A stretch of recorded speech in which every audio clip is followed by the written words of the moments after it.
लेकिन अल्टीमेटली हमें किसी को समझ नहीं आती थी, ना किसी सीनियर को, ना जूनियर को, और ना किसी किताब में इसका कोई रेफरेंस था। लेकिन समय के साथ कुछ ब्रीडर भाइयों की मदद से ये बात मुझे समझ में आई। हुआ क्या, मैं आपको पहले उसके बारे में बताता हूँ। ये बात है 2016 की, सर्दियों का टाइम था, जब मेरे एक ब्रीडर भाई ने मुझे फोन से कहा, डॉक्टर साहब अभी प्रोडक्शन पर मुर्गी आई थी और प्रोडक्शन भी ठीक है, लेकिन डेली मोर्टेलिटी हो रही है, कभी 15 की, कभी 10 की, कभी 12 की, कभी 20 की। कोई भी कारण हमें समझ में नहीं आता। हमारा अपना कंसल्टेंट भी है, हमने और जगह भी चेक करवा दिए, लैब्स में भी चेक करवा, लेकिन हमें कोई आराम नहीं मिलता।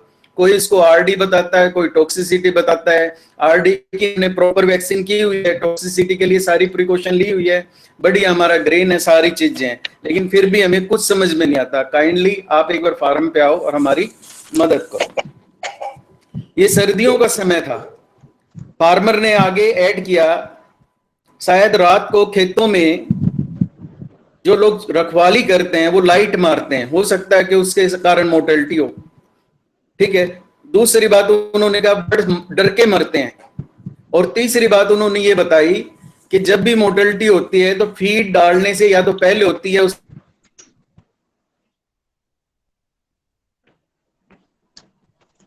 देखो, हमने लीवर के ऊपर देखा, लीवर पे किसी भी किस्म की ऐसी एबनॉर्मेलिटी नहीं थी, सिर्फ लीवर कंजेस्टेड थे। उसके ऊपर कोई नेक्रोटिक फोकाई नहीं थी, ना टाइफाइड के लिए, ना फाउल कोलरा के लिए। उसके बाद जो फैटी रीजन देखते हैं, जैसे हार्ट के ऊपर है या कहीं एब्डोमिनल फैट है कहीं भी, उसके ऊपर कोई पेटिकली हिमरेजेस नहीं थे। उसके बाद लंग्स के नीचे हमने देखा कि जो लंग्स के नीचे रिब केज है उस पे पेटिकली हिमरेज देखे, वहां भी कहीं कुछ नहीं था। लंग्स कंजेस्टेड थे, लेकिन एयर सैक्स बिल्कुल क्लियर थे।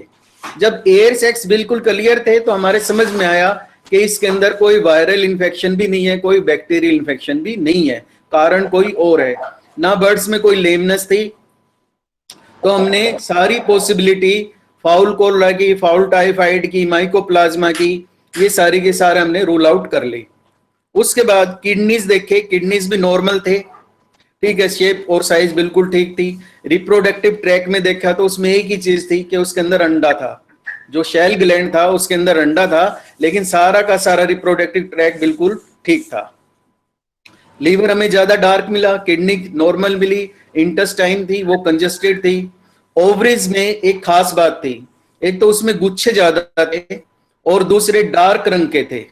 तो इन गुच्छों को, डार्क रंग को ही देख के हम लोग पहले बोलते थे ये एनडी है, लेकिन ये एनडी का इससे कोई भी लिंक नहीं, क्योंकि अगर एनडी होगी तो हमें कुछ तो मिलेगा, आरडी में कहीं ना कहीं कुछ भी मिलेगा। जैसे पीबी हिमरेजिस है, प्री वेंट्रिकुलर हिमरेजिस है, बटन अल्सर है इंटेस्टाइन में, कहीं ट्विस्टिंग ऑफ नेक है, फिर उसके बाद ट्रेकिया में कोई हिमरेजिस है, ट्रेकिया भी बिल्कुल क्लियर था, और फिर रेक्टल हिमरेजिस, इन लीनियर रेक्टल हिमरेजिस वो भी कहीं नहीं थे, और एयर सेकुलाइटिस भी नहीं थी। तो हमने ये कहा कि इसके आरडी नहीं है। और एयर सेक्स क्लियर होने से हमारे ये समझ में आया कि इसके अंदर कोई भी वायरल इन्फेक्शन नहीं है, कोई बैक्टीरियल इन्फेक्शन नहीं है। फार्म के अंदर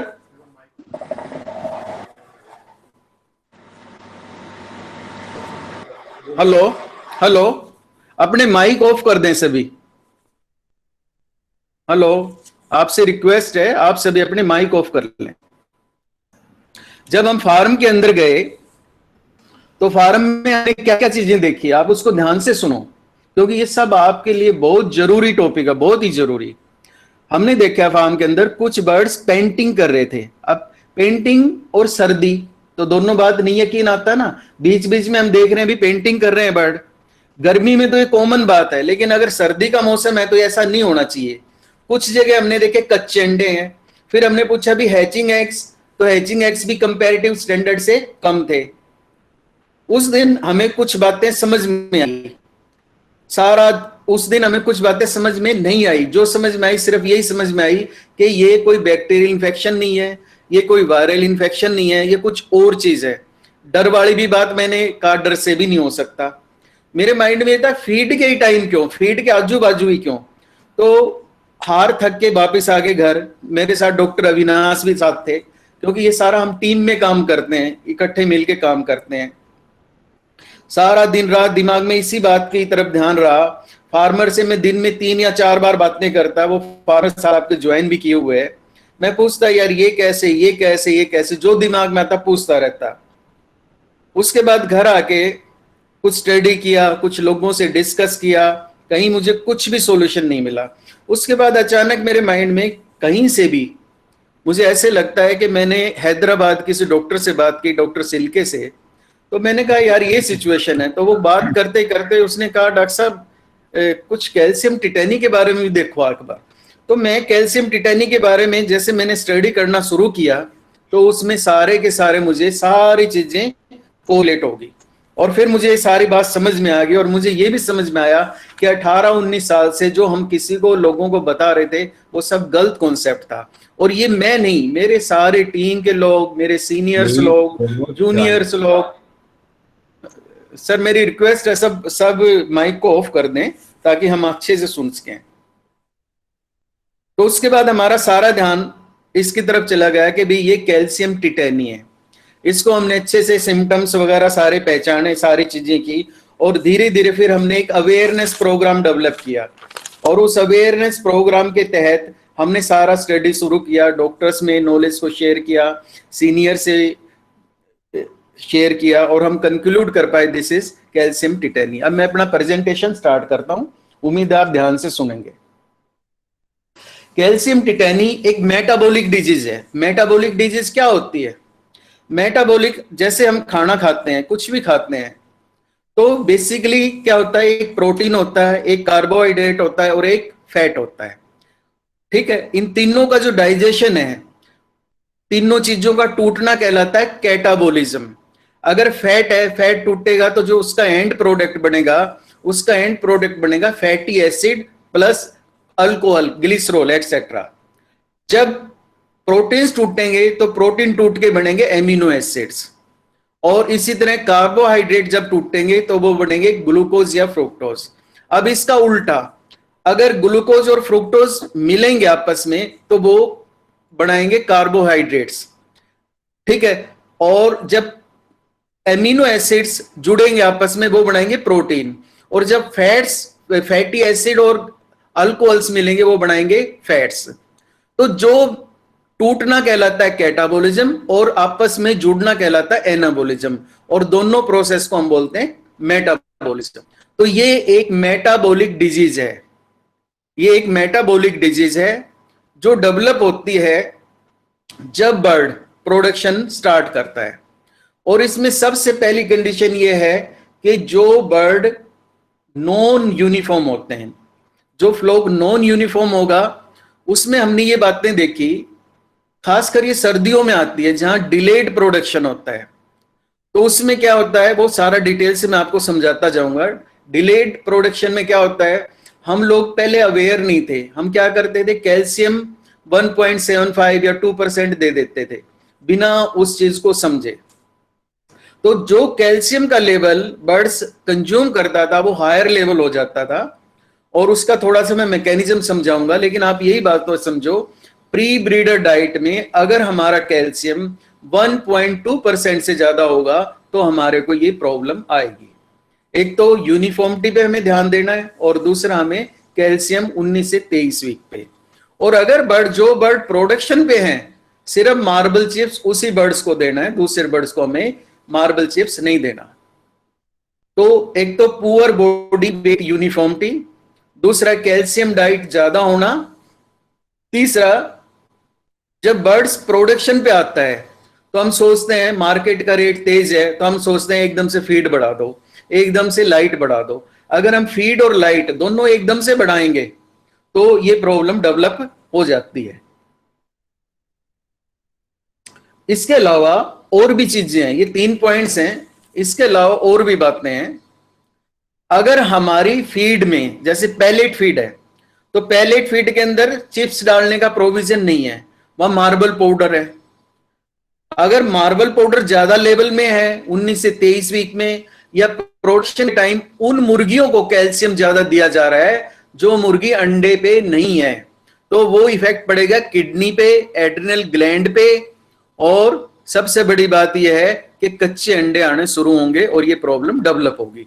ठीक है, एक तो हमारा हो गया नॉन यूनिफॉर्म फ्लो, दूसरा हमारा हुआ कैल्शियम डाइट हायर लेवल पे, और तीसरा ज्यादा फीड और लाइट एकदम से बढ़ाना। चौथी बात marble powder, fine marble powder use करना। हमें क्या चाहिए, 1/3 पार्ट तो पाउडर यूज करना चाहिए और 2/3 पार्ट हमें चिप्स यूज करना चाहिए। लेकिन कई जो पैलेट्स फीड्स करते हैं उसके अंदर क्या करते हैं, मार्बल पाउडर ही डालते हैं।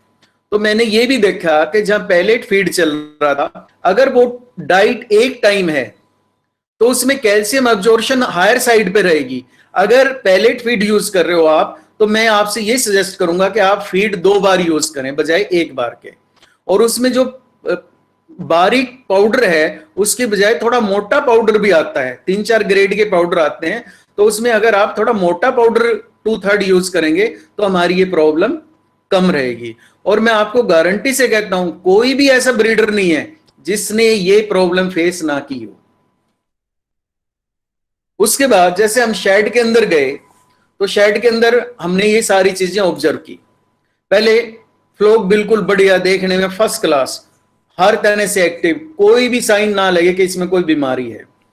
और ये देखा जब हमने लेबर से बात की, सुपरवाइजर से की, मैनेजर से की और ओनर से की, सबसे कम पता होता है मालिक को, उससे थोड़ा सा ज्यादा पता होता है मैनेजर को, उससे थोड़ा ज्यादा पता होता है सुपरवाइजर को, और जो सबसे ज्यादा पता होता है वो सिर्फ लेबर को, जो वहां लोग काम करते हैं।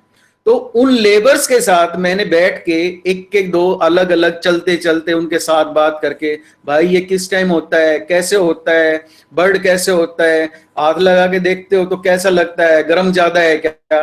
तो मेरे को एक ही बात उन्होंने समझी, फड़फड़ा के मरता है, गर्दन पीछे चली जाती है, अकड़ के मर जाता है जैसे करंट लगा हो। तो हमें एक बात समझ में आ गई कि ये इसकी है। फिर पूछा टाइम का उसका हमेशा फीड के आजू बाजू, तो हमें ये भी बात समझ में, 2 बातें मिल गई। तीसरा, पेंटिंग कर रहे हैं, पेंटिंग तो गर्मियों में करते हैं, सर्दियों में तो नहीं करते, लेकिन वो सर्दियों में कर रहे हैं, ये भी बात देखने पे आ गई। कच्चा अंडा आ रहा है, ये भी देखने को आ गई। ठीक है, और एक और बात जो समझ में नहीं आई कि मैक्सिमम मोर्टेलिटी हो रही है वो अपर लाइंस में हो रही है, जब हमने देखा मोर्टेलिटी कैसे हो रही है। और एक खास बात और, ये मैंने किसी बड़े ब्रीडर फार्म पे जिसकी कैपेसिटी 2-1 लाख के करीब थी, उसका 50-60 हजार के करीब फ्लोक था, उसमें भी ये प्रॉब्लम हुई। तो मैंने क्या किया, जो मोर्टेलिटी थी 20-22 बर्ड की, मैंने सारे बर्ड्स के बॉडी वेट करवाए कि भी कैसे कैसे बर्ड है। उसमें मेरे को एक बात समझ में आई, मैक्सिमम बर्ड थे वो ओवर स्ट्रक्चर्ड बर्ड थे, जिनका साइज बड़ा था। जैसे स्टैंडर्ड वेट मान लो उस पीरियड में 3200, 3300, 3400 ग्राम था, उस जो बर्ड की मोर्टेलिटी हुई वो 4200, 4400, 4500 ग्राम के, और उससे नीचे 2600, 2700, 2800 ग्राम। तो हमें एक बात समझ में आई कि over structured and under structure birds, उसमें मोर्टेलिटी सबसे ज्यादा थी।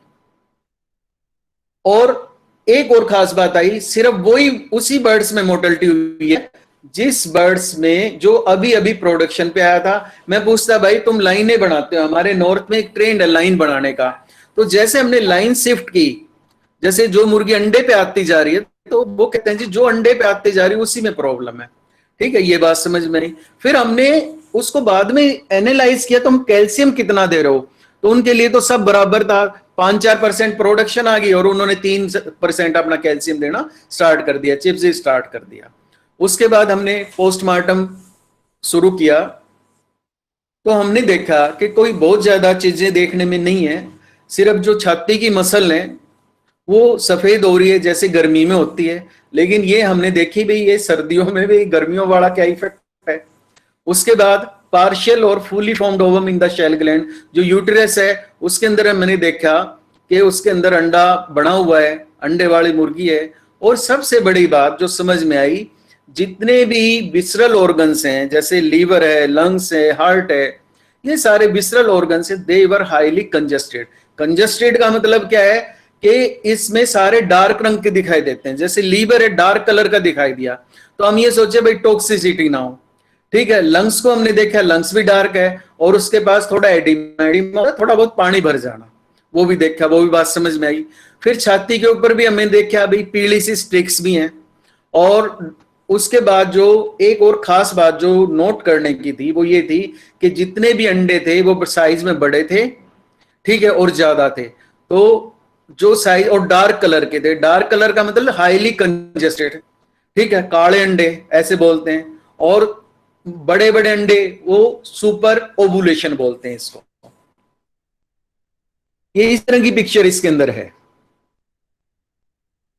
ठीक है। अब इसके रीजन क्या क्या है, फिर इसके बाद धीरे धीरे स्टडी किया सारा। ये सारी चीजें वो हैं भाई जो आपको सारी जगह मिल जाएंगे, गूगल करोगे तो। इसमें एक ब्लड पीएच चेंज होती है, वो कारण है, ठीक है। उसके बाद इंटेस्टाइन की हेल्थ, अगर एंट्राइटिस है तो क्या होगा, अब्जॉर्प्शन कैल्शियम की, दूसरे मिनरल्स की, विटामिन की वो कम होगी।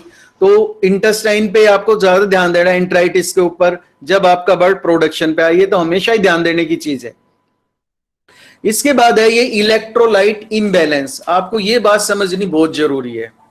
इसमें क्या होता है, मैंने बहुत सारे ब्रीडर भाइयों के यहां देखा कि कुछ लोग ट्रेस मिनरल यूज कर रहे हैं, कहते हैं इसमें 50, ये हम इससे पहले हमने सुन। अब इसके अंदर जो कैल्शियम टिटैनी है, इसके बेसिक रीजंस क्या हैं।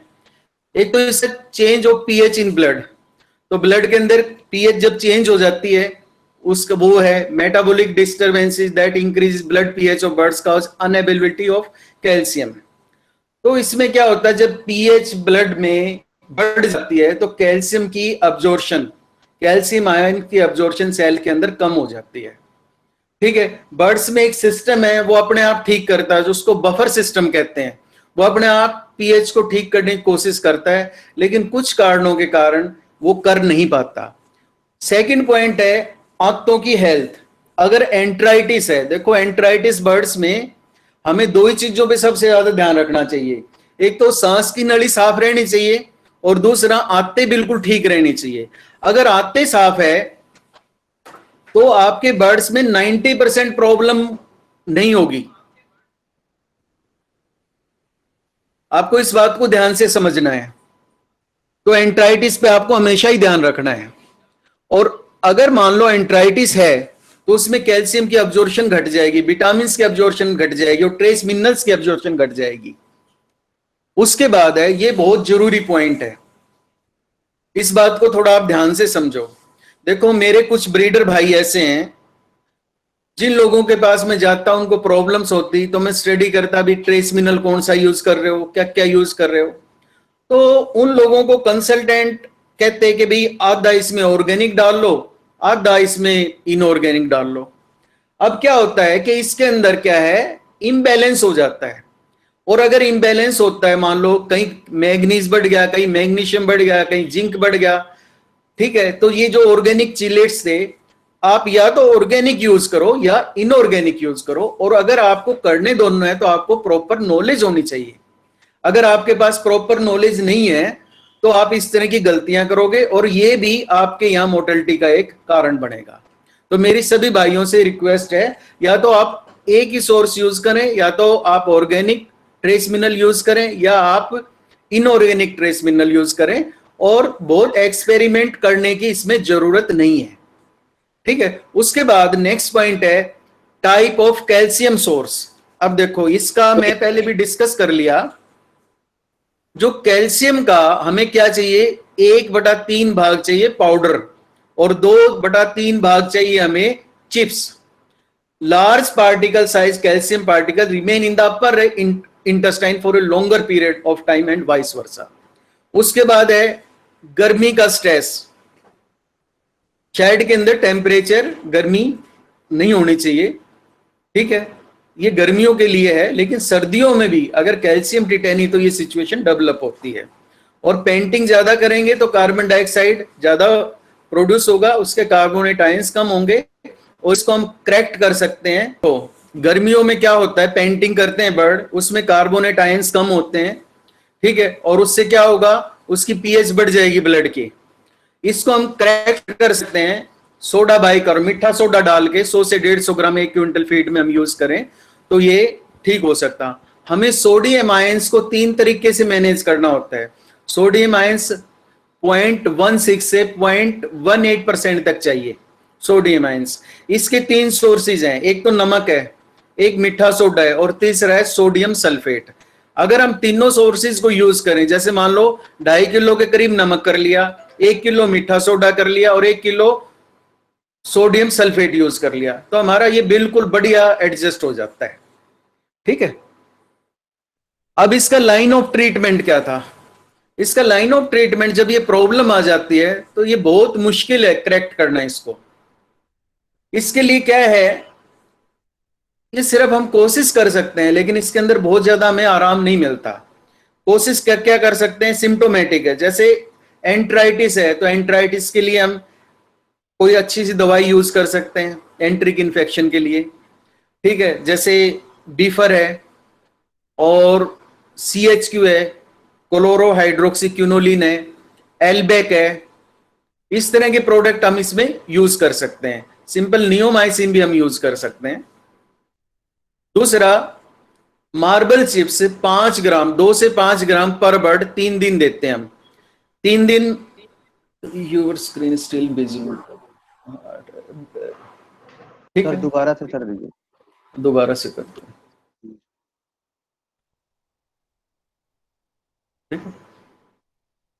हाँ ओके सर, स्टार्ट सर।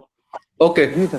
देखो, इसका लाइन ऑफ ट्रीटमेंट ध्यान से समझो कि इसमें 2 से 5 ग्राम हम मार्बल चिप्स देते हैं 3 दिन। ठीक है, और 3 दिन के बाद हम बंद कर देते हैं, फिर उसको 3 दिन देते हैं, फिर उसको 3 दिन देते हैं, फिर 3 दिन बंद। इस तरह से करके हम 2-3 सप्ताह तक करते हैं। यूजुअली ये 27-28 वीक पे प्रॉब्लम हमारे पास आती है। पहले फार्मर अपनी कोशिश करता है, कंसल्टेंट के पास जाता है और अपना दिमाग लगाता है। जब उसको समझ नहीं आता फिर हमारे पास आता है, जब तक 28-29 वीक का बर्ड हो जाता है। तो उसके बाद क्या, 32-33 वीक, 34 वीक तक पीक आ जाती है। जब तक ये प्रॉब्लम चलती है, और इसका सिर्फ यही ट्रीटमेंट है कि आप मार्बल चिप्स 2 से 5 ग्राम पर बर्ड यूज करें, 3 दिन दें, 3 दिन बंद कर दें और फिर इसके बाद 3 दिन दें। पीक प्रोडक्शन तक ये चलेगा, पीक प्रोडक्शन के बाद वो अपने आप बंद हो जाएगा। दूसरा है क्या, कैल्शियम अब्जॉर्प्शन के लिए हमें विटामिन D3 पानी के अंदर दे दें, या फिर ऐसा है जैसे 5 लीटर की जो कैल्शियम का कैनी आती है, उसी के अंदर हम विटामिन D की 100 ग्राम की एक डब्बी डाल दें और उसी में 30-40 ml पर 100 बर्ड्स के हिसाब से शाम के समय पानी में दे दें। ठीक है, तीसरा हम करेक्ट इसको कर सकते हैं कि यूज लार्ज कैल्शियम पार्टिकल्स। थोड़ा मोटा पत्थर यूज करो, एक तो बिल्कुल बारीक पाउडर आता है, उसके बजाय हमें थोड़ा दानेदार मार्बल पाउडर यूज करना चाहिए। 1/3 भाग वो यूज करो और 2/3 भाग आप मार्बल चिप्स यूज करो। और सबसे बड़ी बात है, जो सबसे बड़ी बात है और फ्री की बात है, वो बात यह है कि सर्दियों में हम अपने पंखे शेड में नहीं चलाते और उसके अंदर क्या है, ऑक्सीजन की कमी रहती है। आपको ये सबसे ज्यादा ध्यान करना है कि एयर सर्कुलेशन मैक्सिमम रहे, और पॉसिबल हो तो उसको सनलाइट का भी प्रोविजन रखें। ट्रांसपेरेंट जो सीट्स हैं साइड में लगा के रखें। ओवरऑल देखिए बेटा,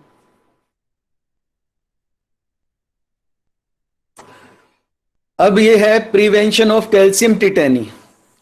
ये देखो, ये सबसे ज्यादा, ये सारी फ्री की बातें हैं भाई, ध्यान से सुनो और अपना सुखी रहो।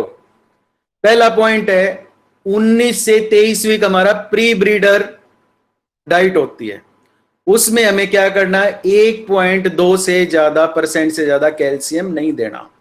सीधा एक नियम है, मार्बल चिप्स उस मुर्गी को देना है जो अंडे पे है। ठीक है, उसके बाद क्या है, ये जो थ्योरी कि भी 5% प्रोडक्शन आ जाए तब हमें मार्बल अपना कैल्शियम 3%, 3.25%, 3.25% दे देना, भाई ये थ्योरी गलत है। ये थ्योरी जब सही है जब आपका फ्लोक 80% यूनिफॉर्म हो। 80% यूनिफॉर्म नहीं है तो ये थ्योरी गलत है। इसके लिए सिंपल एक के थ्योरी है, अपने बर्ड्स को जो अंडे पे आ रही है उसको चिप्स दो और बाकी बर्ड्स को चिप्स ना दो। ठीक है, और 1.2% कैल्शियम उन्हीं बर्ड को देना है जो मुर्गी अंडे पे नहीं है। और सबसे ज्यादा ध्यान अपने बर्ड्स की यूनिफॉर्मिटी पर रखो। ग्रेडिंग करो, 2nd वीक से ग्रेडिंग करो। ठीक है, 2nd ब्रीड करो, फिर उसके बाद 3-4 वीक बाद फिर करो, ग्रेडिंग पे सबसे ज्यादा ध्यान दो। 14-15 वीक के बाद ग्रेडिंग करने की जरूरत नहीं है, सिर्फ आपको 21 वीक पे, 20 वीक पे, 22 वीक पे हैंड ग्रेडिंग करनी है।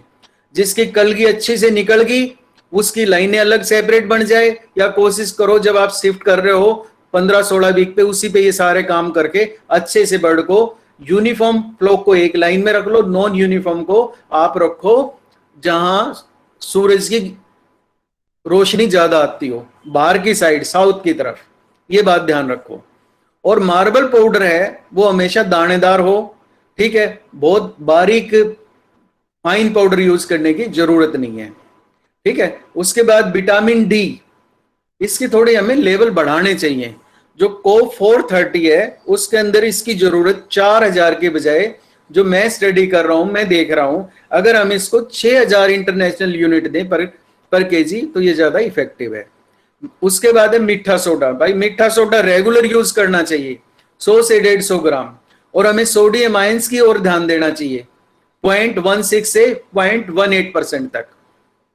और शेड का टेम्परेचर कम रखें। ये तो हमने अपने यहाँ इंसुलेशन लगा के, सीट लगा के, ये तो सारा कर रखा है। सबसे बड़ी बात है सर्दियों में वेंटिलेशन के ऊपर कोई ध्यान नहीं देता। सर्दियों में अब आप ये सोचो एक शेड में 10,000 बर्ड्स हैं, 10,000 बर्ड्स का मतलब उसके अंदर आप सुन रहे हैं मेरी आवाज को? Screen yes sir, yes sir. Okay, continue. अगर 10,000 बर्ड शेड में है तो आप सोचो 20,000 लंग्स काम कर रहे हैं। 20,000 लंग्स काम करने के लिए देखो वो कितना प्रोसेस कर रहा है बर्ड, फीड भी खा रहा है, अंडा भी बना रहा है, सारे काम कर रहा है, तो उसको बहुत ज्यादा ऑक्सीजन की जरूरत है। और सर्दियों में हम लोग वेंटिलेशन उसको प्रॉपर नहीं कर पाते। हमें क्या चाहिए, या तो टाइमर लगाना चाहिए और उसकी स्पीड कम करनी चाहिए, जो एग्जॉस्ट फैन है जो सर्दियों में इस पर्पज के लिए हो, और वो स्लो स्लो अपने चलते रहे और हवा का सर्कुलेशन शेड के अंदर रहे, ताकि ऑक्सीजन की मात्रा 20% के आसपास आपके शेड में रहे। ये स्टडी है, अगर 1% भी ऑक्सीजन कम होती है तो भाई कम से कम आपकी 3-4% तो हैचेबिलिटी चली जाती है। इसी तरह से आपकी प्रोडक्शन पे इफेक्ट पड़ता है। तो आपको सबसे ज्यादा जो फ्री की चीज है ऑक्सीजन, उसके ऊपर ज्यादा ध्यान देने की जरूरत है। अब मैं अपनी केस स्टडी जो मैंने फील्ड में स्टडी की, ये देखो 2016 से शुरू हो रहा है ये काम। 24 फरवरी 2016 एक मेरे ब्रीडर भाई का फ्लोक था 8,320। तो हमने ये देखा 0 से 23 वीक उसकी मोर्टेलिटी है 8.6%, और फिर उसकी मोर्टेलिटी 24 से 34 वीक तक है 19.23%।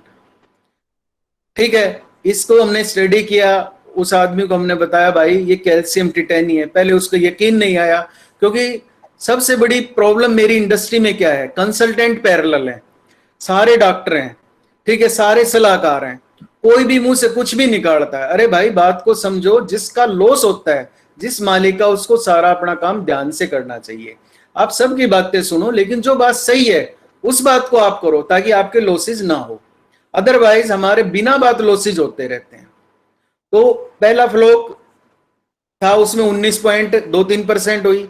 फिर दूसरा फ्लोक उसने 30 फरवरी को डाला, उसके अंदर 5.1% हुई। उसमें हमने कुछ अवेयरनेस प्रोग्राम डाले, कुछ बातें मानी गई, कुछ बातें नहीं मानी गई। फिर तीसरा फ्लोक, चौथा। अब आप देखो जब छठा, सातवां, पांचवा, छठा फ्लोक,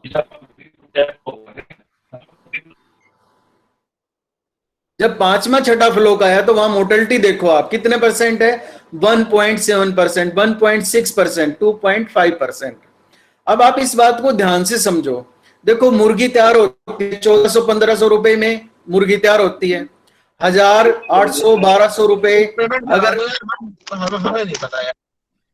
हेलो, 1,000-1,200 रुपए भाई वो कमा के देती है, ठीक है, एक मुर्गी। तो एक मुर्गी 2,500 रुपए में पड़ती है। और जब वो मरना शुरू होती है प्रोडक्शन पे आने के बाद, भाई दुख बहुत होता है।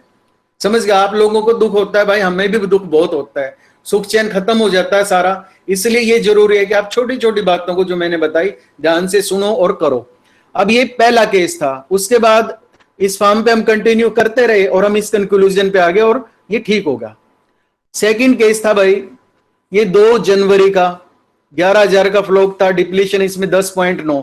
अब जो हमारी ये डिप्लीशन है जो हमारे नॉर्थ में, ये हमने लिखी है 0 से 23, ये इसमें ऐसा है, इसमें सेक्सिंग एरर भी है, कुछ बर्ड की हम छटाई करते हैं, लंगड़े लुल्ले हैं वो भी हैं, ठीक है, ये सारे के सारे मिला के इस रेंज में है। और इसमें फिर डिप्लीशन जो हुई पहले फ्लोक में 8.76%, दूसरे में 2.31 और तीसरे में 1.25%।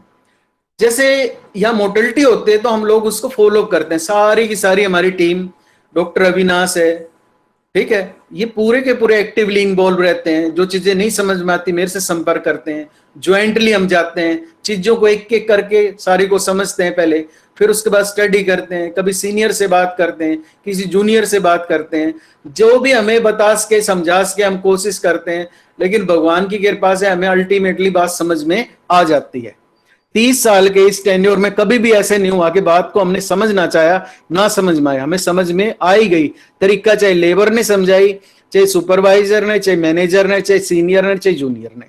नेक्स्ट, थर्ड केस, इसको भी देखो आप, ये भी आप देखो, ये सारे फरवरी में, ये फरवरी में स्टार्ट हुआ, इसका डिप्लीशन हुआ 8.7%। उसके बाद आप आखिरी में देखो 23 मार्च 18 को गया, उसका हो गया 2.8%। सिर्फ एक ही बात पे ध्यान दिया गया कि आपको 19 से 23 वीक तक कैल्शियम 1.2% से ज्यादा नहीं देना है। दूसरी बात, मार्बल चिप्स उसी मुर्गी को देना है जो मुर्गी अंडे पर नहीं है। ये जो 2 छोटी छोटी बातें हैं भाई, इसी बात को आपको ध्यान से सुनो, ध्यान से समझो। तीसरी बात, यूनिफॉर्म फ्लोक को रखो, जितनी यूनिफॉर्मिटी 430 के मेरे पास वो भी रिकॉर्ड है, आप सोच भी नहीं सकते, जहां 86-7% तक भी प्रोडक्शन गई है, आप कोई सोच नहीं सकता। बहुत आसान है, फील्ड में ऐसे कहते हैं कि जी किसी के भी नहीं आती प्रोडक्शन, किसी के भी नहीं आती, उसके भी नहीं है उसके। अरे भाई वो बात की बजाय अगर एक आदमी के पास भी आ रहे तो उससे सीख लो, उससे समझ लो, ठीक है ना। इस बात को ना वो करो कि भाई ये ब्रीड में प्रॉब्लम है, इसमें प्रॉब्लम है, ये सब बेकार की बातें हैं। पैसा आप सभी लोगों का लगा है, मेरे सिर्फ सभी ब्रीडर भाइयों से प्रार्थना है, 430 बढ़िया परफॉर्म करता है, किसी किस्म की कोई प्रॉब्लम नहीं है। आपके आजू बाजू ही कुछ ऐसे लोग हैं जो कहते हैं मेरी प्रोडक्शन बढ़िया है, लेकिन आप लोग उसको सुनते नहीं, आप कहते हैं झूठ बोल रहे हैं। अरे भाई थोड़ा विश्वास करो, एक झूठ बोलेगा, 2 बोलेगा, हमारे पास बहुत सारे रिकॉर्ड है। आप ध्यान से समझो, किसी भी भाई को प्रोडक्शन की प्रॉब्लम है, कोई और प्रॉब्लम है, डायरेक्ट मेरा नंबर है, सारी चीजें हैं, हम दिन रात उसके सेवा में हाजिर हैं। बस सिर्फ एक ही बात है भाई, मेरा स्वभाव बहुत बढ़िया नहीं है, थोड़ा कड़वापन है, उसका सिर्फ एक ही रीजन है कि मैं डेडिकेटेड काम करता हूं और मैं ये चाहता हूं अगर आप मेरी सेवाएं लेने चाहते हो तो एक बार मेरे को चांस दो, जिसके भी यहां प्रॉब्लम है एक बार चांस दो, ठीक है। हम उसके फ्लो को संभालेंगे, हर तरह से उसकी प्रोडक्शन, हैचेबिलिटी, हैचिंग 1% सारी इंप्रूव कर देंगे। लेकिन एक ही बात है कि 100% बात को सुनना पड़ेगा। अगर उसके अंदर 1% भी किसी और की चलाओगे, किसी और की वैक्सीन यूज करोगे, कुछ और करोगे, तो भाई मैं आप लोगों की हेल्प करने में असमर्थ हूं। मैं जब भी करता हूं क्योंकि मुझे विश्वास है, मेरी कंपनी, मेरा बर्ड और मेरी वैक्सीन, ठीक है। अगर आप ये करोगे, मेरे सारे यूनिट इंडिया के अंदर जितने यूनिट है सारे हमारी वैक्सीन यूज करते हैं, हमारा बर्ड है, हमें कॉन्फिडेंस है। हमारी टीम एक छोटे से लेवल से, सुपरवाइजर से शुरू, फील्ड का जो आदमी रिप्रेजेंटेटिव से शुरू होती है और एंड में हर आदमी हमसे इन्वॉल्व है। कोई भी आदमी किसी से बात करो, पीडीआरसी पुण्य बड़ी लैब है, हमारी चंडीगढ़ बड़ी लैब है, सारे लोग कोऑपरेटिव हैं, आप किसी से भी हेल्प लो, लेकिन जो भी काम करो आप अच्छे से करो। मैं ये बात इसलिए कह रहा हूं कि अननेसेसरी अपने जोन में हमने आईएलटी को डाल दिया, लेना एक ना देना दो, आईएलटी वैक्सीन लगवा दी जिसका कोई सड़ा तुक ही नहीं। तीसरी बात ये, आईबी के लिए हमने क्या किया, ले भाई ये स्टैंड डाल ले, ये स्टैंड डाल ले, ये स्टैंड डाल ले। मेरा अभी एक ब्रीडर भाई था, उसके यहाँ प्रॉब्लम हुई आईबी लाइव वैक्सीन से, उसने पहले दिन दी। मैं पूछा भाई कितने मंगवाई थी, बोला यार डीलर ने भेज दे। अरे डीलर ने भेज दी, उसने देख तो ले, पढ़ी लिखी, यूं तो देख ले, कहता मैंने H120 मंगाई थी, वो पता लगा फीब्रो कंपनी की। अरे भाई इस तरह के काम ना करो। अल्टीमेटली कहीं 7% मोर्टेलिटी होती है, कहीं 8%, कहीं 10%, कहीं 15%, और उसके बावजूद बर्ड सही प्रोडक्शन पे नहीं आते। पूरा अंडा नहीं मिलता, पूरे चिक्स नहीं मिलते, और डिप्लीशन जैसे अंडे पे आई कलिंग होनी शुरू हो जाती है। फिर हमसे कहीं डॉक्टर साहब ईब के करा भाई, ईब तो मैं क्या बताऊं, आगे जो फ्लो का हो उसमें बात ध्यान से सुन लियो। हम कोशिश करते हैं कि आप लोग हमारी बात सुनो और आप लोगों का सारा अच्छा हो। थैंक यू वेरी मच, आप लोगों ने ध्यान से सुना। अब मेरे से आपका कोई क्वेश्चन है, किसी भी तरह की क्वेरी है, ठीक है, आप मेरे से सारे फार्मर भाई पूछ सकते हो। जो मुझे पता है, 30 साल का मेरा एक्सपीरियंस है भाई, कोशिश करूंगा ईमानदारी से आपको सारी बातें समझाऊं। Thank you very much. Thank you doctor Rohila साहब। हेलो। Thank you. हाँ बोलिए सर, हेलो। पूछिए। हाँ सूरज जी हाँ कहिए। डॉक्टर साहब, मैं ये पूछ रहा था, जो डॉक्टर साहब बता रहे थे ना, साल्ट, मीठा सोडा और सोडियम, वो कितना कितना कितना डालना चाहिए वो? हाँ सुरेश जी सुनो, हाँ डॉक्टर सुरेश साहब। जी, 2.5 किलो डालो नमक, ठीक है जी। 100 ग्राम डालो मीठा सोडा, और 100 100 ग्राम ग्राम मतलब 1 डालो, किलो। हाँ हाँ 1 किलो टन में, ठीक है। और 1 किलो डालो टन में भाई सोडियम सल्फेट। आपके बजाज साहब है ना, ये काफी लंबे टाइम से कर रहे हैं तीनों काम।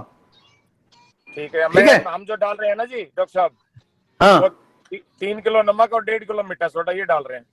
तो मैं बताऊं ना, आप 3 किलो नमक से एक प्रॉब्लम है, नमक आप डाल सकते हो 2 किलो 800 ग्राम, ठीक है क्योंकि जी। 2.5 सुरेश जी किलो। अगर क्लोराइड आयंस ज्यादा होते हैं ना तब भी इस तरह की प्रॉब्लम आती है। तो मैं तो आपको ये कहूंगा कि आप 2.5 किलो यूज करो, और 2.5 किलो 1 किलो यूज करो, हाँ 2.5 किलो करो, 1 किलो सोडियम सल्फेट और 1 किलो सोडियम मीठा सोडा। ठीक है, सोडियम सल्फेट। ठीक है सर, थैंक यू जी। चलो ओके। और पूछो भाई। भाई हेलो। प्रैक्टिकल बातें पूछ लो, जो जो है, जो आप लोगों के फायदे के लिए, कोई थ्योरी वाली बातें नहीं, जो वास्तव में प्रैक्टिकली है। अपनी प्रॉब्लम डिस्कस करो, इंडिविजुअली मेरे से फोन कर सकते हो, मेरी टीम से कर सकते हो, सारे फैली हुई है।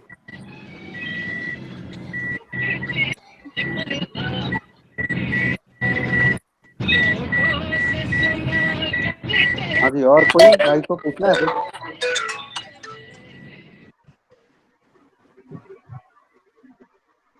डॉक्टर साहब एक कावेरी हैचरी से पूछ रहे हैं हाँ कि आपका आईएलटी की वैक्सीन के रिगार्डिंग कि सर आईएलटी हाँ भाई वैक्सीन ना सुनो करें। भाई, ध्यान से सुन लो, ध्यान से सुनो भाई। ये बात मेरे को बहुत दुख है इस बात का कि नॉर्थ में बिना बात, ठीक है, लोगों को, जिसको है कमीशन चला गया, सीधी बात करता हूं मैं, ठीक है, किसी को कुछ चला गया, आप लोगों को पता नहीं है, ठीक है, ठोके जा रहे हो वैक्सीन, कोई भी डरा देता है, अपना काम करते हो। आपके सफीदो एरिया में कुछ लोगों को मैंने आईएलटी का वैक्सीन बंद करवाया, लाइव वैक्सीन, किल्ड वैक्सीन लगवाया, तीन या 4 फ्लॉग, और उसके बाद बिल्कुल उसको खत्म कर दिया। समझ गया? क्योंकि हमने सैंपल लिए, सैंपल लेके ये जज किया कि ये जो आईएलटी की प्रॉब्लम है ये वैक्सीन की वजह से है, और अगर आप आईएलटी लगा रहे हो तो आप उलझे रहो, कदे किम्मे दवाई लाओ, कदे किम्मे लाओ, अपने लागे रहो बस, ठीक है, वेस्टेज करते हो। या मेरे सामने है स्क्रीन पे, ठीक है, उन लोगों को मैंने करवाया है, ठीक है, आपको जरूरत है, आप मेरे को जानते हो अच्छे से, आप ये चाहो तो मैं आपको इससे रिमूव कर दूं। और अपने ऊपर कॉन्फिडेंस रखो भाई, बात को समझो। पैसा लगता है भाई, पैसा लगता है, पैसा किसका लगता है? आप लोगों का लगता है ना, क्यों वेस्ट कर रहे हो? जिस चीज की जरूरत है उसको करो, जिसकी जरूरत नहीं है, कोई भी साउथ में फोन करता है, पूछता आईएलटी, हाँ कहता है आईएलटी चल रही है, लगा दो वैक्सीन। कोई बांग्लादेश से ला रहा है, कोई कुछ कर रहा है, किस लिए भैया? क्या आपको, आप लोगों की ये प्रॉब्लम्स हैं, हमारे ऊपर फेथ क्यों नहीं है? मैं ओपनली पूछता हूं, आप लोग बताओ ना, आप, हमारे अंदर क्या कमी है? हम आप लोगों को मुक्त करना चाहते हैं इन सब चीजों से। हम चाहते हैं सुखी रहो, अपना देश मजबूत हो, बाहर की वैक्सीन लाएंगे, वेस्टेज करेंगे, वो वायरस जिसकी हमने जरूरत को नहीं, इस फील्ड में को नहीं, उसने जबरदस्ती डाल देंगे, फिर उसके बाद वैक्सीन हम पैसा, भाई क्यों वेस्ट करा? या तो यूं हो ना कि आप बहुत मजबूत हो रहे हैं, और मजबूत भी हो तो वेस्टेज करने तो किम्मे को नहीं, या है भाई?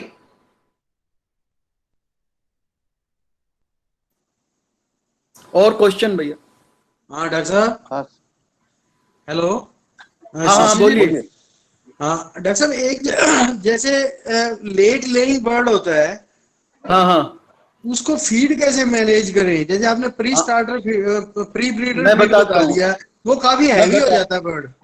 मैं बताता हूँ बिट्टू जी क्या है इसमें, देखो हाँ ध्यान जी से सुनो। जी। जो बर्ड आपका लेट हो रहा है उसके कारण पहले समझने जरूर होंगे, ठीक जी है? कई बार क्या होता है कि मालिकों को पता ही नहीं होता, हाँ जी, मालिकों को पता नहीं होता आपका सुपरवाइजर आपकी लेबर क्या करती है। जो सुपरवाइजर होता है वो यूं सोचता है, उसने देखा जब आपने 15-16 वीक पे ग्रेडिंग कराई तो उसने ये देखा कि यार कुछ मुर्गी है ना 2500-2600 ग्राम की होगी, तो वो अलग से उनको करके फीड कम देना शुरू कर देता है। वो आपको नहीं बताता, क्योंकि मैं तो इंटरनल भाई सारे ये जो लेबर है सुपरवाइजर इनसे अपने भाई की तरह बात करता हूं, मेरे को बता देते हैं डॉक्टर साहब ये गलती हुई, ये बात ऐसे, माँ भाई ये नू नहीं करते। ठीक है, कईयों से तो बहुत आर्गुमेंट होती थी, फिर मैं उनको बिठा के समझाता भाई यूं नहीं करते, इसके ये उनको मेरे को पढ़ाना पड़ता था। करनाल में मैंने कई बार ऐसी मीटिंग्स की, सिर्फ मैंने लेबर को, सुपरवाइजर को, मैनेजर्स को मैंने कहा मालिकों की जरूरत नहीं है, इन्हें बुलाओ, क्योंकि एक्चुअल वर्कर ये लोग हैं। उन लोगों से मीटिंग करके ये बातें समझाई और उसी से मुझे समझ में आई। तो जब आपके बर्ड्स लेट हो, डिलेड प्रोडक्शन हो, तो पहले तो आपको उसका कारण समझना जरूरी है। दूसरा, ये तो हो गया जो हम पैदा करते हैं। दूसरा कारण है भाई, कई बार क्या होता है कि आपके कुछ बर्ड्स ऐसे होते हैं कि जिसकी चोंच चांच खराब हो, प्रॉपर फीड ना ले पा रहे किसी कारण से, कुछ ऐसे होते हैं, कुछ बीमारी जैसे टाइफाइड अफेक्टेड बर्ड्स होते हैं, ठीक है, या कुछ और इसी तरह के कारण है जहां उसको लाइट प्रॉपर नहीं मिल रही, जैसे शेड के अंदर आप देख रहे हो ना, प्रॉपर उसको लाइट नहीं मिली। तो ऐसे जो डिलेड प्रोडक्शन वाले बर्ड होते हैं, या क्या होता है जिसका बॉडी वेट हायर साइड पे और उसका हम इनटेक है एनर्जी कम देते हैं, तो भी वो बर्ड प्रोडक्शन पे नहीं आएगा। रूल ये है कि ज्यादा वजन वाले बर्ड को ज्यादा एनर्जी की जरूरत है, अगर आप उसको कम एनर्जी दोगे तो वो बर्ड प्रोडक्शन पे नहीं आएगा। तो इसका एक ही तरीका है कि उसको आप देखो, थोड़ा उसका एनर्जी लेवल दो, और जो ऐसे बर्ड है उसको थोड़ा ऑयल देने की कोशिश करो, 8-10 दिन आप दो, ठीक है। और अगर उसमें कुछ हार्मोनल डिस्टर्बेंसेज हैं तो प्लेसेंट्रिक्स का इंजेक्शन है, आप उसको लगा सकते हो। टोनोफॉस्फोन का लोग यूं इंजेक्शन करते हैं भाई, मैंने तो उससे कभी मजा आया नहीं, ना मैंने उससे कोई फायदा हुआ। प्लेसेंट्रिक्स से मुझे जरूर फायदा हुआ है, 0.3 ml पर बर्ड, ठीक है। आप 2 शॉट दे दो, चाहे 1 दिन छोड़ के दे दो, चाहे आप इसके 3 शॉट दे दे 3-3 दिन के गैप पे, उससे आपके बर्ड प्रोडक्शन पे आ जाते हैं। दूसरा क्या है, जो नॉन लेयर बर्ड्स हैं, अगर आप उनको ये देखो उसका पेट टाइट है, ठीक है, तो भी चांसेस उसमें कहीं ना कहीं और गड़बड़ है। अगर पेट नरम है और जो उसका क्लोएका है वो ओवल शेप, अंडे जैसी शेप है, तो आपको उसमें प्रोडक्शन डेफिनेटली आ जाएगी। और एक चीज है कि जो 15-16 वीक के बाद अगर उसने फीड कम ना दी हो, क्योंकि वो एक ऐसा पीरियड है जहां पर उसको एक्सीलेटेड फीड चाहिए, उसको बढ़ते हुए क्रम में फीड चाहिए। अगर उसमें फीड आपने कम कर दी तो वो बर्ड आपका ठीक प्रोडक्शन पे नहीं आएगा। बिट्टू जी मेरी बात क्लियर होगी क्या, समझ में आ गई? हाँ, बिल्कुल बिल्कुल, बहुत अच्छे से समझ आ गई डॉक्टर साहब। चल भाई और पूछो, Thank और you very पूछो much. भाई।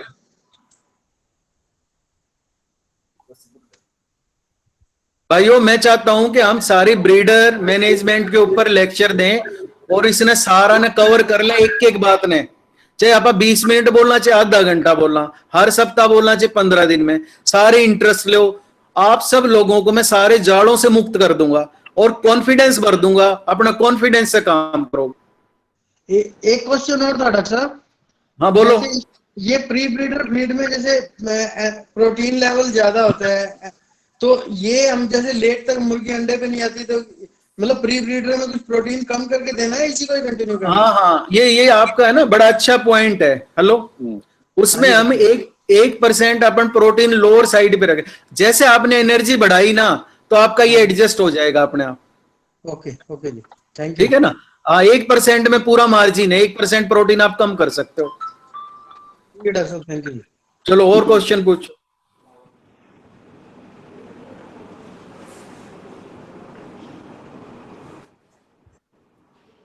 हेलो, हाँ जी सर, हाँ गुड जी। आफ्टरनून। हाँ जी, मैं डॉक्टर प्रशांत सर, अपनी इन हाउस टीम से हूँ। एक्चुअली डॉक्टर क्या नाम बताया भाई, डॉक्टर क्या नाम बताया? हेलो, प्रशांत पांडे सर। प्रशांत पांडे सर।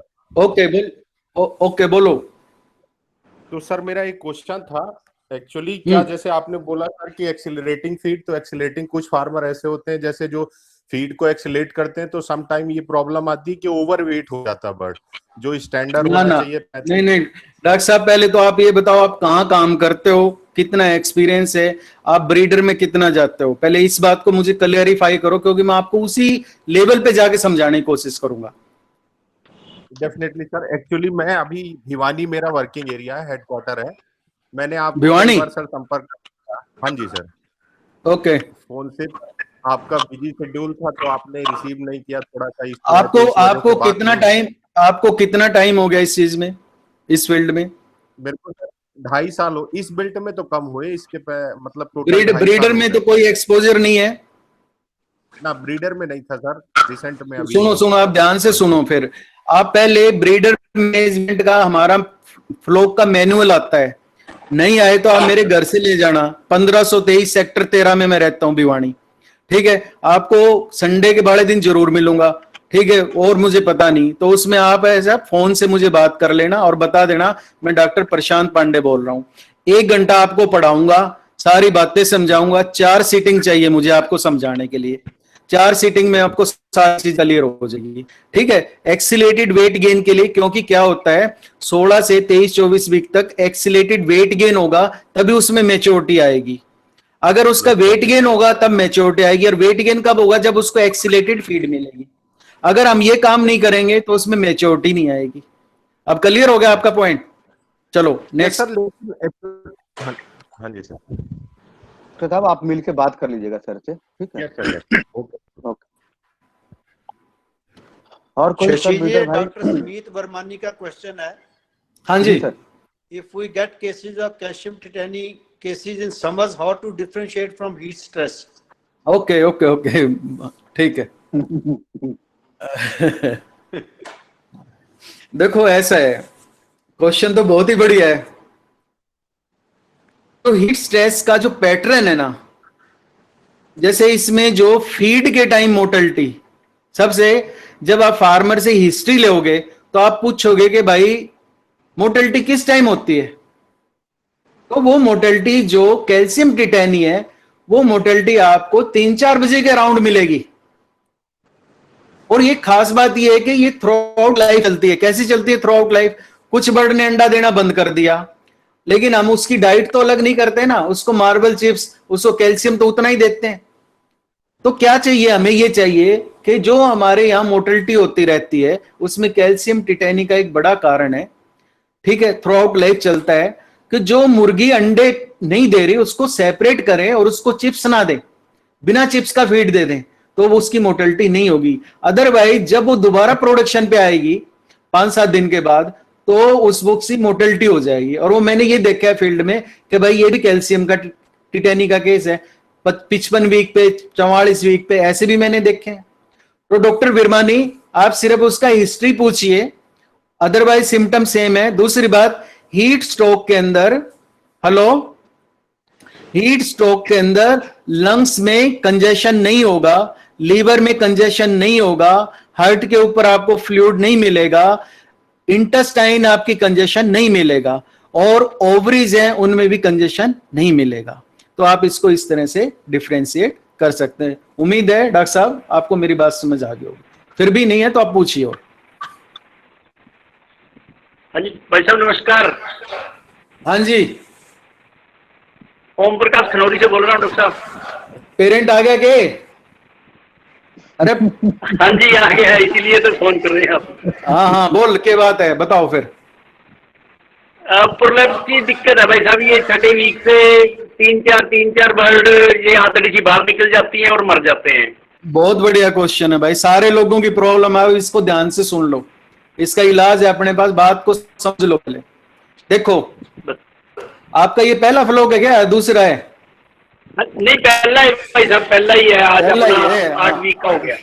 हाँ, तो एक सुन ध्यान से बात मेरी, देख ये प्रॉब्लम हम सारों ने ये झेल ली। ठीक है, मैक्सिमम लोगों ने झेल ली। पहले यूं कहते हैं भाई ये 430 की प्रॉब्लम है, ठीक है, बहुत प्रचार हुआ, लेकिन जब हम तय में गए, इसको स्टडी किया, तो हमें जो बात समझ में आई आप उसको ध्यान से सुन लो। इसको हम अपनी साइंस की टर्मिनोलॉजी में बोलते हैं इंटूसुसेप्शन। ठीक है, आंत बाहर आ जाती है, यही बात है ना? हाँ भाई ओम प्रकाश जी, आंत बाहर आ जाती है, यही बात है ना? अनम्यूट करियो ओम शांति जी, अनम्यूट करो अपने आप को, आवाज आएगी फिर। चलो मैं कंटिन्यू करता हाँ हूँ। जी भाई साहब, इसमें क्या होता हेलो, है, हाँ जी भाई साहब, यही यही है ना, आप इसको ध्यान से सुनो, ये सारी इंडस्ट्री की प्रॉब्लम है और ये एक मैनेजमेंटल जी। प्रॉब्लम है। इसका ब्रीड से कोई लिंक नहीं है, लेकिन आपको सारे प्रचार ये कहेंगे ब्रीड से प्रॉब्लम है। आप इसको ध्यान से सुनो। इसके लिए मैकेनिज्म समझने की बजाय आपको मेरी 2-3 बातें सुननी है, वही कर लेना। नंबर 1 बात, जब आपका बर्ड 12 दिन के आसपास हो, हम फीड देते हैं उसको, तो हम क्या करते हैं, उसका फीड कंट्रोल जिब कर रहा, जिब वो बहुत ज्यादा वजन हो जाता है, ऐसे नहीं करना। 12 दिन तक फीड है, आप कितना ही डालो वो उतना ही खाओगा, ज्यादा नहीं खाएगा। 13वां दिन उसकी फीड बढ़नी बहुत ज्यादा स्पीड से शुरू हो जाती है। एक तो ये रूल याद करो कि 12 दिन के बाद हम उसको लाइट नहीं देंगे, लाइट के थ्रू उसकी जो फीड बढ़नी है उसको कंट्रोल करो, ठीक है, लाइट के। तो दूसरा, जगह खुली रखेंगे, केज में शिफ्ट करके रखेंगे, और 12-14 दिन के बाद जो रिकमेंडेड फीड है, कमजोर बच्चों को आप खुली दे सकते हो, जो 1%, आधा % होता है, 1.5% होता है, बीमार को दे सकते हो, बीमार को बाहर निकाल दो। आप उसको 13 दिन पे आप केज में शिफ्ट करो और उसके अलाउंस देने शुरू कर दो। फीमेल का वजन 350 ग्राम, मेल का 550 ग्राम। 550 ग्राम मेल का हो जाएगा 18-19 दिन पे, फीमेल का आपका है 14-15 दिन पे ये पहुंच जाएगा, ठीक है। आप उसी टाइम फीड रेस्ट्रिक्ट करना शुरू कर दो। आप लोग क्या करते हो, फीड रेस्ट्रिक्ट करते हो जब वो बर्ड 65 ग्राम, 60 ग्राम, 55 ग्राम, 45 ग्राम लेना शुरू करता है, फिर उसने एकदम से पीछे ले गया तो 30-35 ग्राम पे, समझ गए। तो उसके कारण ये प्रॉब्लम होती है। तो हमें क्या चाहिए, यही बात सके, अरे यही बात होगी, यही हुआ भाई साहब, यही हुआ। चलो ठीक है, हाँ सुनो। जी, हाँ जी। अब हमें क्या करना है, हमें ये करना है कि 12 दिन पे अब क्या करें भाई साहब? ये सुन लेना, बताऊं सुन, मेरी फ्लोक रिकॉर्ड बुक भरते हो या नहीं, पहले ये बताओ।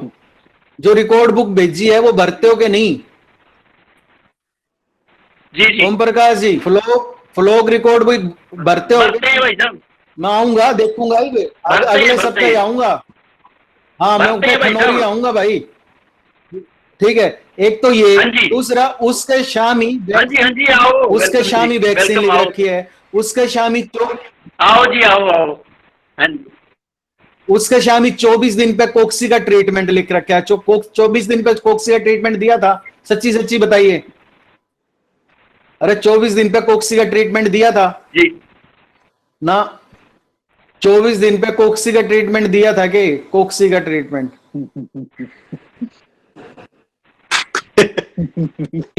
भाई वो मैंने सामने लिख रखा, हर सप्ताह में केक देना है, केक नहीं देना, समझ गया। अभी इसमें क्या है, इसकी प्रिवेंशन के लिए है 24 दिन पे आप कोक्सी का ट्रीटमेंट दे दो, 5 दिन, ठीक है। और फीड को आप नहीं हुआ भाई, नहीं हुआ। बता भाई, मैंने बेरा है को नहीं हुआ, मैंने 30 साल हो गए, हाँ। ठीक है, मैंने बेरा है क्या हो रहा है क्या नहीं। उसने रोज पढ़ कीता की तरह, नहीं दिया गया, ठीक है, ठीक है, उसने रोज पढ़े और उसी के हिसाब से चल, कोई प्रॉब्लम है को नहीं आवे। ईब इसके अंदर कुछ को नहीं हो सके। ईब इसके अंदर ये है कि सिर्फ आपको 5 ग्राम फालतू फीड देनी है। जिस बर्ड में हाथ फंस गई वो मरेगा, चाहे ईब मरो, चाहे 10 दिन बाद मरो, चाहे 20 दिन के बाद मरो, समझ गए मेरी बात।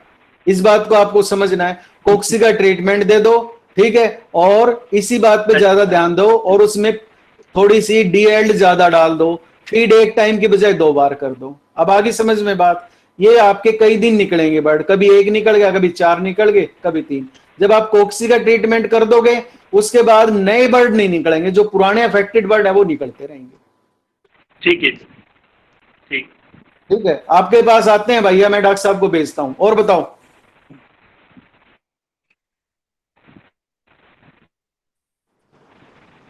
डॉक्टर साहब, एक डॉक्टर नरेंद्र सिंह का क्वेश्चन है। हाँ जी, जी जी। What is the importance of sodium sulphate?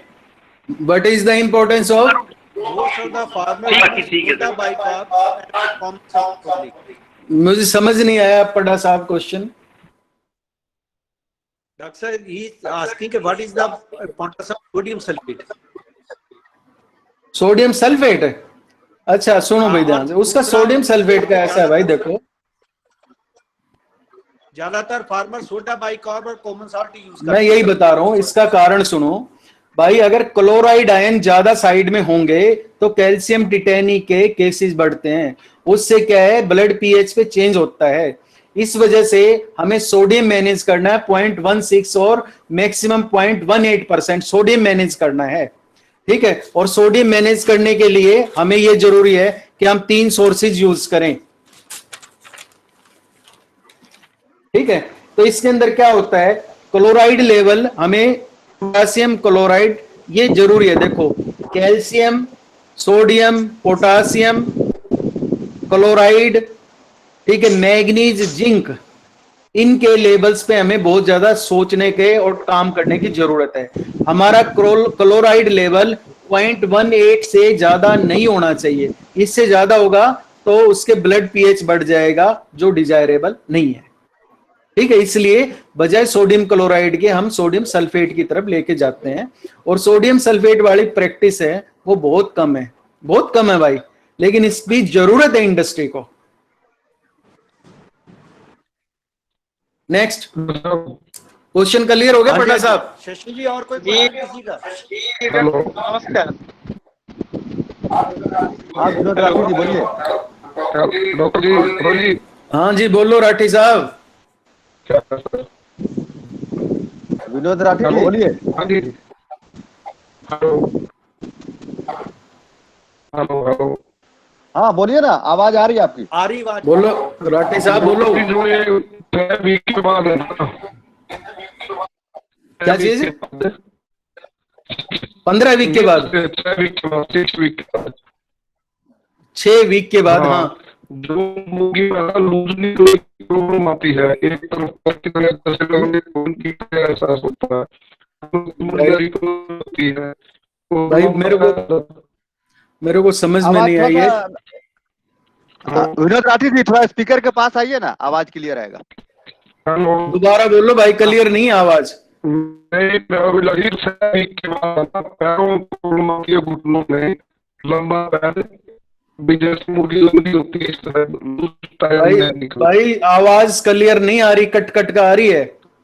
मैं अपने द्वारा आप ऐसा है, आप मेरे से इंडिविजुअल मीटिंग कर लो भाई। क्या ठीक आपकी खाली ये प्रॉब्लम ही, और भी प्रॉब्लम्स हैं, आप एक बार मीटिंग कर लो, अपन सारी चीजों को डिस्कस कर लेंगे, उस पर टाइम चाहिए। ठीक है, अब आपकी आवाज क्लियर नहीं है, आप टेलीफोनिकली बात कर सकते हो मेरे से, या अपन पर्सनली मिल सकते हैं। ठीक है विनोद? ठीक है। ठीक है भाई, चलो। अभी एक हेलो। रजत कुमार जी आप कुछ पूछ रहे जी थे? डॉक्टर साहब, नमस्कार। नमस्कार। बोल रहे थे डॉक्टर साहब हाँ, कि हमारे यहाँ प्रॉब्लम ये चल रहा है क्या कि चल रहा है? 6वें सप्ताह से जो एंट्राइटिस जो शुरू हुआ है 6ठे सप्ताह से, अभी 10वां सप्ताह चल रहा है, एंट्राइटिस कम होने का नाम नहीं ले रहा है। हाँ हाँ, सुनो ना भैया, जबकि देखो जो अब ध्यान से सुनो, एंट्राइटिस के रीजन सुनो। सबसे पहले आपकी ग्रेन की क्वालिटी बढ़िया होनी चाहिए। पहले ग्रेन की क्वालिटी बढ़िया होनी चाहिए, बढ़िया मक्का होनी चाहिए। ग्रेन की क्वालिटी बढ़िया होना चाहिए, डीआईएल आप यूज करें वो बढ़िया होना चाहिए। दूसरी बात यह है कि आपके बर्ड्स में कोक्सी का इन्फेक्शन नहीं रहना चाहिए। तीसरी बात है इकोलाई नहीं रहनी चाहिए। चौथी बात है क्लोस्ट्रीडियल इन्फेक्शन है वो नहीं होना चाहिए। कंपाइलोबैक्टर इन्फेक्शन है वो चीजें नहीं हो। ये सारे इनकी कॉम्बिनेशंस हैं। तो आपको क्या है, उसके लिए आपको यूज करना है, बीफर यूज करवाओ 2 किलो 1 टन फीड में। CHQ आता है, क्लोरो हाइड्रोक्सी क्यूनोलिन, आप आधा किलो आप उसको यूज करो। आधा किलो 1 टन फीड में आप इसको कम से कम 15 दिन यूज करो। और जब 15 दिन यूज करो उसके बाद उसको आप एविफ्लोरा यूज करवाओ। एविफ्लोरा 1-1 ड्रॉप उसके मुंह में डलवाओ, 65.5 ग्राम 5000 बढ़ के। ठीक है, तो आपकी ये प्रॉब्लम्स है काफी सबसाइड हो जाएगी।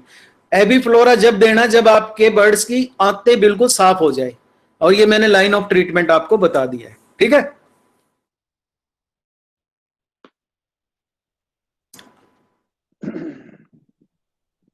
हाँ जी, और बोलो। अभी तो कोई और नहीं लग रहा है। हाँ, इंडिविजुअली मेरे से कोई भी मिल सकता है, बात कर सकता है, हम मीटिंग फिक्स कर सकते हैं। किसी भी भाई को कुछ भी जो मेरे को पता है, जानना चाहता है, या हमारी हेल्प से, पूरी टीम से कुछ भी, किसी को कोई भी प्रॉब्लम है, हम तैयार हैं आप लोगों की हेल्प करने को। बस सिर्फ आपको हमारी बातें सुनना है और ईमानदारी से उसको फॉलो करना है। उसमें एडल्ट्रेशन ना हो भाई, किसी और की राय ना हो। ठीक है, आपने बहुत सुन लिया, आप एक बार हमारी सारी बातें सुनो, आपकी सब चीजें ठीक हो जाएगी। सर कंक्लूड करें सर? हाँ करो भाई। हाँ सर, अभी एसपी साहब है, चाहूंगा सर डॉक्टर एसपी साहब कुछ सर रिमार्क है सर। एसपी साहब नहीं है क्या? सर म्यूट पे है, एसपी सिंह सर म्यूट पे है सर। हेलो। हाँ बोलिए। yes. हाँ ठीक है डॉक्टर, हाँ जी नमस्ते, गुड आफ्टरनून। अभी तो हो गया एंड ये तीसरी वेबिनार में सुन रहा हूँ, इतना बढ़िया मजा आया डॉक्टर साहब को सुन के। ये रेगुलर ही होना चाहिए, हफ्ते में 3 दिन तो होना ही चाहिए पट्टा साहब। हफ्ता में एक दिन मैंने होगा, 3 दिन में हमारा भी बहुत अरे सारे ऐसे शशि भूषण जी, अपने से तो रोज करवा लो, अपन जो सीखा है सबको बांटना चाहते हैं। रोज अपने कोई दिक्कत नहीं। साहब को तो नशा आ जाता है बात लोगों को समझाने में, बात करने में। और I am very happy and we would like to continue it.